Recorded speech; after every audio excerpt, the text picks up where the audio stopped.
So while this channel is called Living in Austin, Texas, we like to make it a point to talk about the totality of Austin itself, which would include those greater Austin areas. One of those areas is called Cedar Park.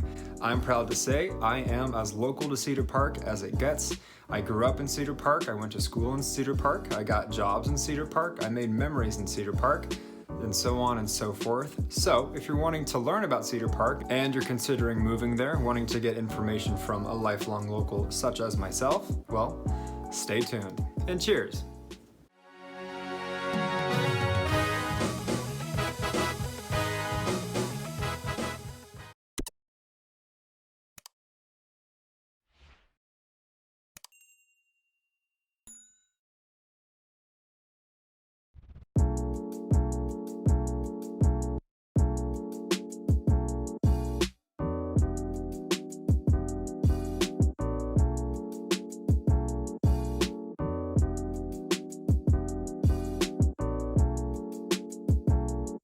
Hello again, everybody. If this is your first time to the channel, my name is Frank. I'm part of a team at the award-winning J.B. Goodwin Brokerage right here in Austin, Texas. We put out tons of new videos every week about what it's like to live in Austin, Texas. Whether it's working, playing, eating, sleeping, breathing, you name it, we do it. So be sure to subscribe and ring the little bell for notifications every time we put out a new video. And this YouTube channel has been an absolute blast, especially in this hot Austin market right now. We've been loving the reach outs we've been getting all the time from people who are moving and relocating here. So if that does apply to you, be sure to reach out to us, whether it's by email, by text, give us a phone call, days, nights, weekends, any time of day, any day of the week. We've got your back when moving to Austin, Texas. So without further ado, let's get to it. I'm thinking of making it my signature to just take sips of a drink in my videos, so I invite you all to join me. So Cedar Park, Texas. Oh boy. My home, my place.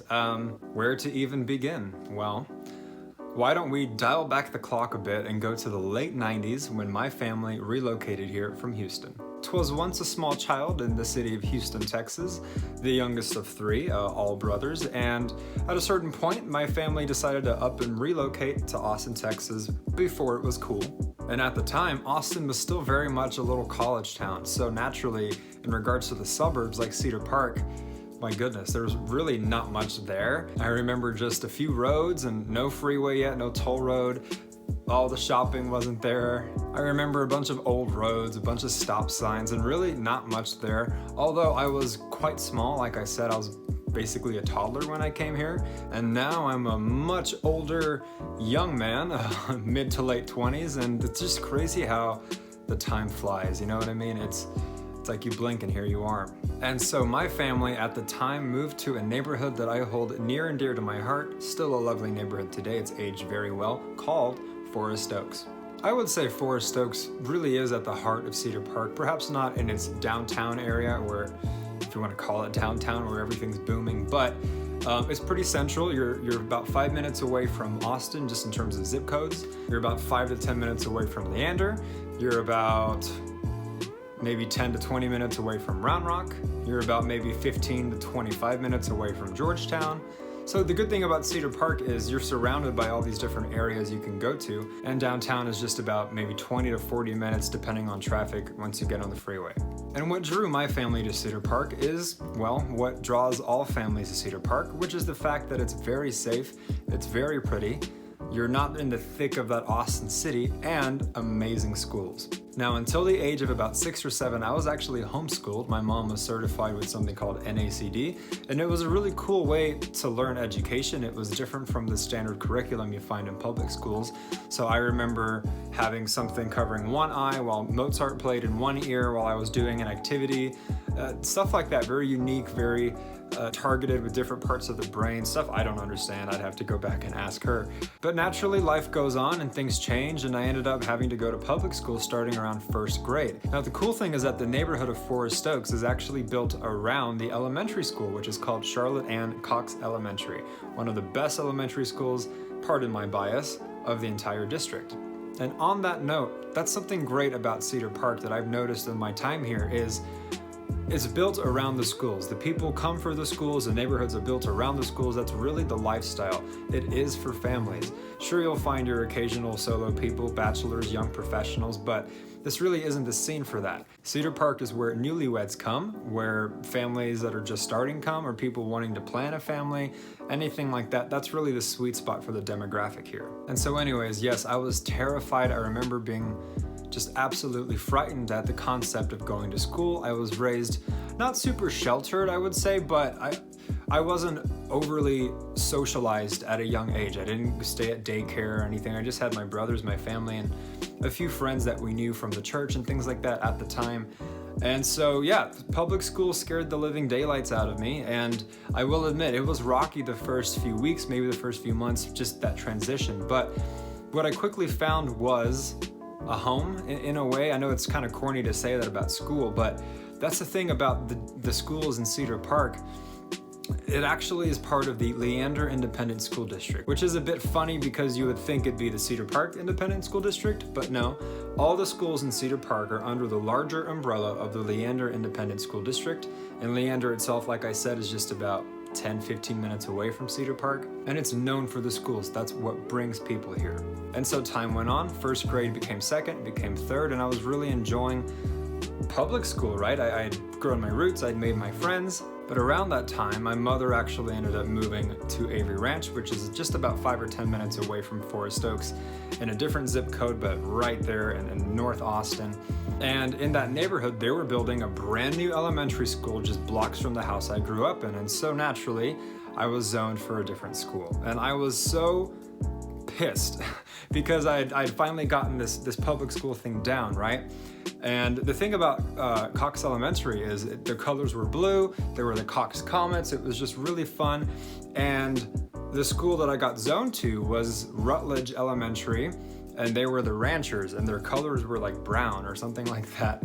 And yes, I'm a Texan, I'm born and raised here, of course, but I'm not a Texan, you know what I mean? I have respect for the culture, of course, it's part of what makes Texas amazing, but I just wasn't too keen on the whole rancher thing. And I was a kid, mind you, not really excited about change in general. But what I quickly found is one of the best years of my life in public school would come at that school that I dreaded going to. I would soon meet my 4th grade teacher, who was named Mrs. Vaughn, and by some miracle, if she's watching this all these years later, thank you, Mrs. Vaughn, for being what all teachers should be. She made my life so much easier. She made me feel safe. She really connected with the children. And I'm bringing this up because that's what's great about the schools here. Yes, they're public schools, so they're not going to be fancy private schools, but the Leander Independent School District is really about as nice as you can get in terms of public school without being a private school. It really is that nice here. And so fast forward onto junior high school or middle school, depending on, I don't know where you're from, what you call it. Here I call it middle school. So I went to a middle school called Henry Middle School, which zoning wise had a lot of the people that went to Cox Elementary coming back to Henry. So it was like this amazing reunion. I recall this girl I had a big crush on in elementary school that went to Cox that I had to leave, went to Henry, and I got to crush on her all over again. And that's when you experience things like the elective wheel, like band, the arts, athletics. I happen to take quite a liking to basketball. And the cool thing about the schools here as well is tremendous athletic programs. I've seen a lot of my friends end up getting scholarships to great universities to go play college ball. Now, have any made the pros? I don't know, because I don't keep up with people anymore. Once I graduated high school quite a while back, I kind of severed the umbilical cord of my friends. So who knows? But great athletics and great programs and all. I remember I played trombone in the band, and great band competitions. They would rank, they would win awards, they would travel for it. And so assuming you're watching this and you are either planning a family, or you have a family, or you're coming to Cedar Park for your kids, well, you'll be pleased, because whatever their interests are, the school curriculum is going to offer something for that. And I haven't even gotten to high school yet. I was fortunate and blessed to go to Vista Ridge High School, Rangers, and better than Ranchers. And life got even better because it's, in my opinion, the best high school in the entire school district.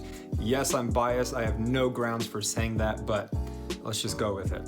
And so the same can be said for the high school, right? The marching band would compete, they would rank. Same could be said for the arts and especially athletics. You know, in the span of my time at Vista Ridge, they actually built a brand new football stadium across the street from the school called Gupton Stadium. Absolutely gorgeous. And that just goes to tell you, first of all, in Texas, we love sports, so it's a big deal. And all the boosters, all the parents who give money to the schools, absolutely, they're gonna build as much as they can. We had our own soccer field, baseball field, and I remember bringing my girlfriend to my school, and she grew up in Rhode Island in the Northeast, very different. And it was just night and day in terms of what her school experience was like and what mine was like. I was showing her my high school and the fact that it had 4 buildings. I mean, one of the buildings was the arts building, another one was the extracurricular athletics building. We even had our own 5th building, I want to say, 4th or 5th, which was an auditorium dedicated to theater, dedicated to choir, dedicated to all of these big events that the school would have. And the same can be said, not just for that high school, but that's how it is normally in the district of Leander. And so I can proudly say, you know, for someone who did not like school, and I'll be honest with you, I hated school. It had nothing to do with the schools.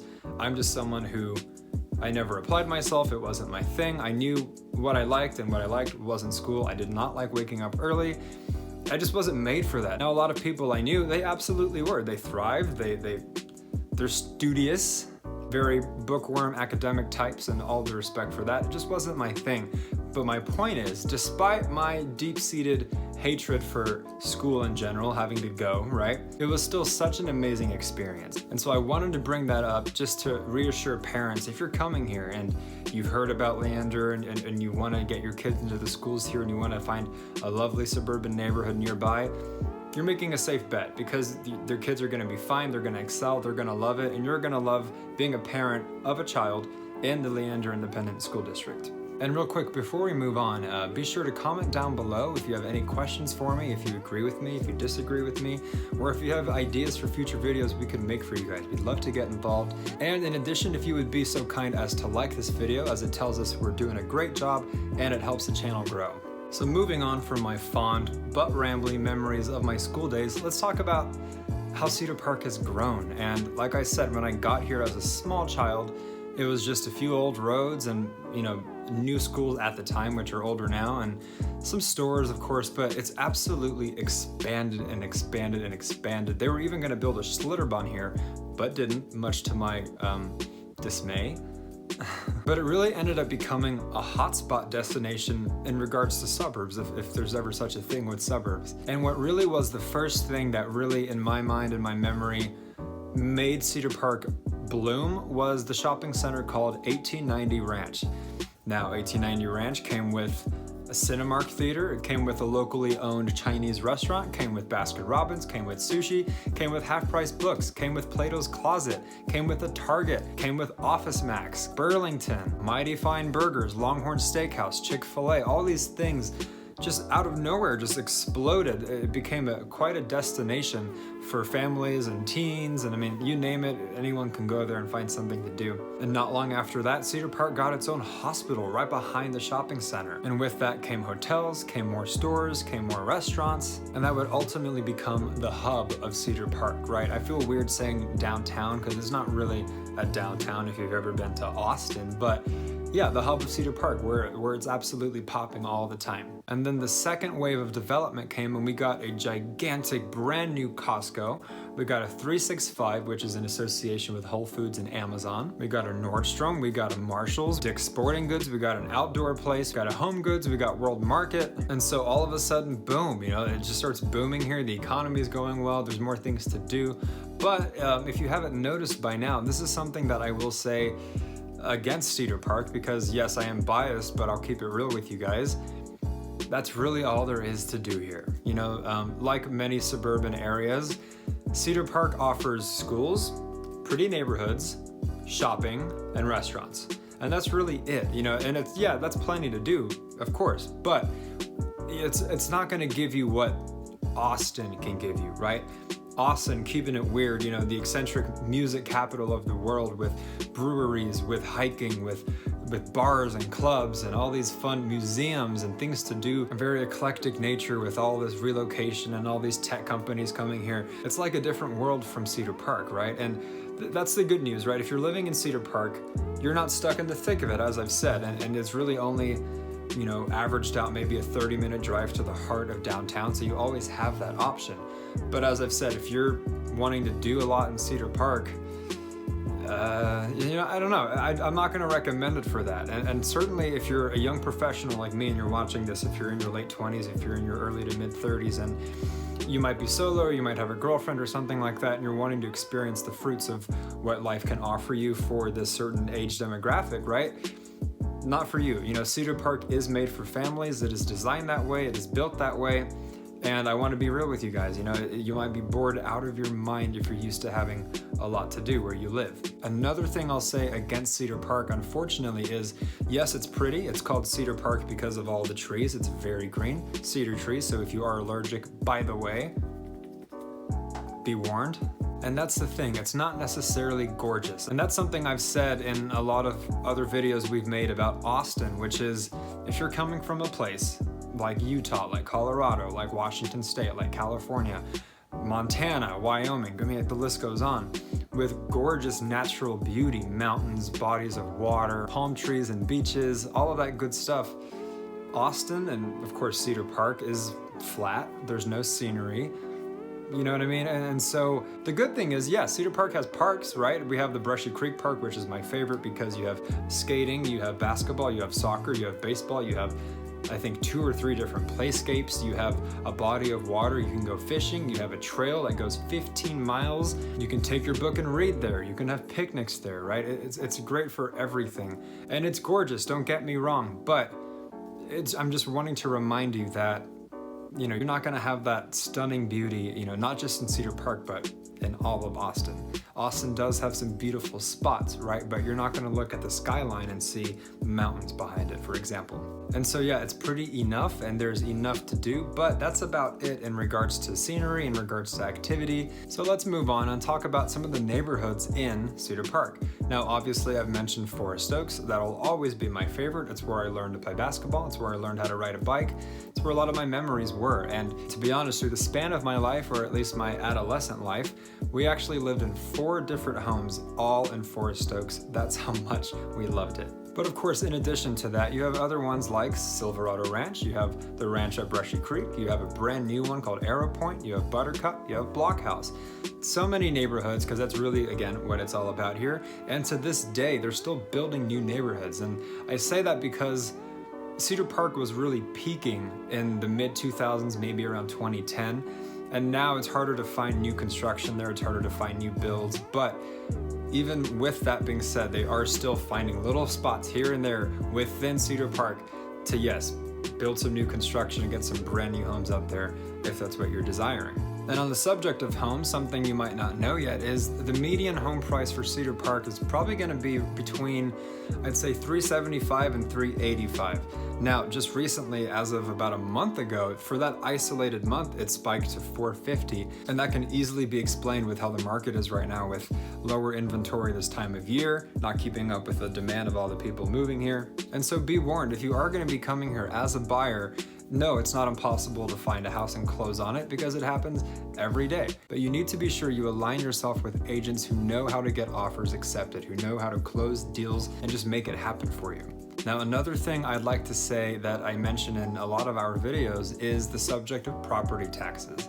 And if you're coming from out of state and you're used to paying 1%, 1.5%, depending on where you live, Austin, and specifically the greater Austin area, which means the suburbs, you're gonna look at percentages, I'd say starting around 2.4, 2.5%, all the way up to 3, maybe a little less than that 2.5, but it's really not common. And it really ends up blindsiding a lot of people. We've had to tell a lot of our clients right off the bat, hey, you know, this house might be 400, 500, 600,000, whatever, but your property tax rate is 2.7, you know, and you do the math on that, you're paying $6,000, $7,000, $8,000, $9,000 a year just on property taxes. Now, it balances itself out in a way because yes, Texas, there is no state income tax, which that's why all the companies are moving here and such a hot spot for relocation. But yeah, The secret part of that, the one that's not so talked about, are the property taxes. So just beware. Do not be caught by surprise because those will really get you. And something else I'd like to say and remind you is that Cedar Park is a small town. Now, a lot of people will think, okay, I'm moving to the greater area of this city. Let's say Houston, for example. We just did a video comparing Austin and Houston, and you might move to the Woodlands in Houston. You might move to Katy or Clear Lake, and those might feel like cities, because Houston's so big.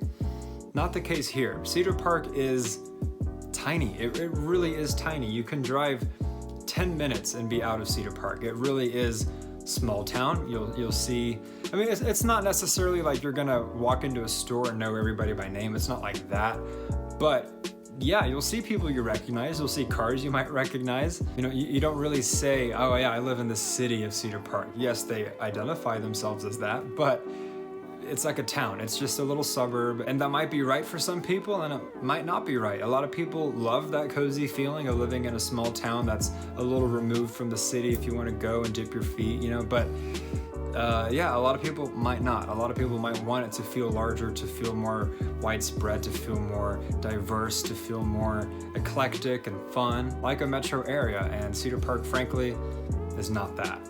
Now, something positive I will say about Cedar Park, in addition to the shopping, in addition to it being quiet, in addition to the schools, in addition to the safety, in addition to it being pretty, is that it takes a lot of Austin's best qualities and recreates them in a suburban way. So Austin's very known to be hip, it's very known to be healthy, it's very known to be active, progressive to an extent, and while politically, Cedar Park is pretty much 50-50, it's very mixed. You'll find that most, if not all, the roads have bike lanes. It's an amazing place if you have dogs. I myself am the proud father of a 6-year-old corgi who is still my puppy even though he's 6. And there's 2 dog parks alone just within about 10 minutes of that central Cedar Park hub area, right? One of those dog parks has a bar, so you can go and drop your dog off, let your kid play with the other kids, and get your cocktail, get your beer, just enjoy the night. And in addition to that, you have healthy alternative shopping options. So now I already mentioned the 365 Whole Foods grocery store, but in addition to that, you have Sprouts. In addition to that, you have an abundance of locally owned pet stores. You have vegan restaurants, all types of things that cater to different diets and lifestyles. You have yoga. We even have crystal shops if that's your thing. And so it might not have hiking trails, it might not have paddleboarding, it might not have all these amazing outdoorsy activities that you can do in downtown, but it just has the vibe of, even though it's suburban, a very fit, vibrant, young type of energy, right? And I think that's what attracts a lot of these younger parents as well to Cedar Park. It's not necessarily for retirees, although you see that too, and it's a great place for retirees, but you find a lot of the new parents here who still want a little bit of the youthful activities that they would do in past years, but that's also a safe place for them to create the next chapter of their lives. And in addition to that, if you like drinking, one of my favorite places is called Red Horn. They brew their own beer, they have all kinds of wine and different cocktails and drinks. It's a great place, it's very contemporary, they have couches, it's just an amazing vibe, and they have live music, so that's something you can do with your girlfriend, by yourself, with friends, to just go and enjoy a nice atmosphere within suburbia that feels a little bit more like the city life. And in addition to that, we have our own brewery here. It's called Whitestone Brewery, and recently I bought myself a 6-pack from my local H-E-B, which, by the way, if you've never heard of H-E-B, my favorite grocery store in all of Texas. Any Texan will be sure to tell you all about H-E-B, just like I do. I do not get paid for it, I just love it that much. And so I found my locally brewed from 10 minutes away Whitestone beer, and it was lovely actually. It was a blonde and thoroughly enjoyed it. And so don't get me wrong, there are things to do here, but like I said before, don't be expecting anything like a city life when you're living in Cedar Park.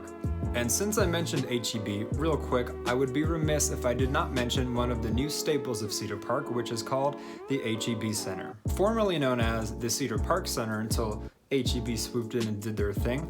I'm partial to the latter personally. And at this place you'll find anything from high school graduations to local hockey games, local basketball games, and many of your favorite artists who will come and perform. I remember a few years back, well, probably more than a few, I'd say maybe 8, 9, or 10 years back, I went with my family to the then Cedar Park Center to see Cirque du Soleil perform. And they did their Michael Jackson showcase, and it was one of the best things because I never got to see him live, and in my opinion, the greatest live entertainer of our times, right? And so they did a great job representing him, and it was just a great spectacle. And of course, Cedar Park Center is not gigantic, right? It's not gonna be like MSG or Barclays or one of these, Staples Center type venues. But having said that, it was great to go there in tiny little Cedar Park, right? Of all places, big names will still come. So Cedar Park is gaining a lot more traction as it grows, and it really is becoming not so much a tourist destination, but a destination nonetheless.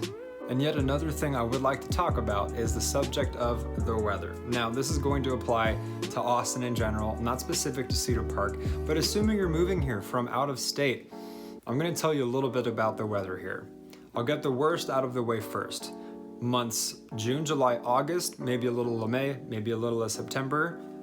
Brutal. Out of your mind, brutal heat. I'm talking triple digits that last consecutive weeks and months, where your car becomes a furnace, where the outside feels like an oven, where the air is a little bit dense here in the south, so your skin starts to tingle, gets a little sticky. Now, thankfully, it's not humid quite so much like a Houston, right? But it's not dry either. And that's really gonna be the worst in terms of the weather here. If you're coming from a place where your summers are 80s and maybe 90s with some dry air, be warned, you heard it here. You're gonna suffer, and you're gonna be inside a lot. So many people who are outdoorsy, they don't even wanna do anything outside because you step outside and you're just drained. Your soul leaves your body. And another thing I'll mention is that's an additional expense you might not be prepared for. Homes here in the South, they are built with ACs because it gets really hot. And in the summer, when you're watering your lawn so your grass doesn't die, and you're cranking the AC so your house doesn't become a furnace, you're gonna jack up that water bill, you're gonna jack up that AC bill, and it's gonna cost you quite a pretty penny in those summer months. The good thing, however, is once you get into September all the way through May, it's pretty here. It's very pretty here. You get winter days in the 70s and the 60s. Yes, you have your 40s and your 30s, and actually this year we had the anomaly of a winter storm, which I'm sure most of the country heard about. But more commonly, our winters can be anywhere from the 30s and 40s to the 50s, 60s, and 70s.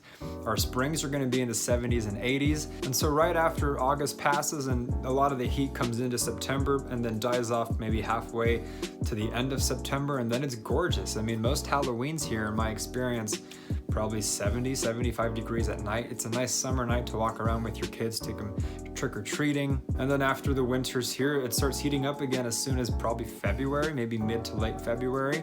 And now at the time of making this video, we're in mid-March. The high today was 85.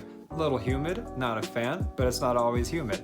And so a lot of the people who, yes, moved to Texas for either no state income tax or it's just cheaper in general to live here, right? What $400,000, $500,000, $600,000, $800,000 will buy you here versus other states. They come here for that, yes, but they also come for the weather because Californians in particular, they get a slice of that kind of California weather most of the months here in Austin, and yes, in Cedar Park as well. And so whether you're coming here with your family to Cedar Park, or maybe you're entertaining Round Rock, maybe you're entertaining Georgetown, maybe you're entertaining Leander, maybe you're thinking to yourself, you know what, I do want to live a bit more central in Austin. Maybe I want to live by the Domain. Maybe I want to live near the city. Maybe I want to live in luxury near the lake. Whatever it is, whether it be the right commute to your job, golf courses, bodies of water, scenery, school districts, what we pride ourselves in doing is finding the right place for anybody relocating here. It's what we're good at, and it's why we do it. And so, you've got to reach out to us, give us a call, shoot us a text, send us an email, days, nights, weekends, any time of day, any day of the week. Doesn't matter because we've got your back when moving to Austin, Texas. And again, be sure to subscribe to the channel for more. We put out tons of new videos every week. Like I said, pros and cons, cost of living, comparisons between cities and states, vlog tours of certain areas. And again, comment down below with any questions or any agreements or disagreements or video ideas. We'd absolutely love it from you guys. Like the video as well. And until the next video, you guys, we'll catch you later.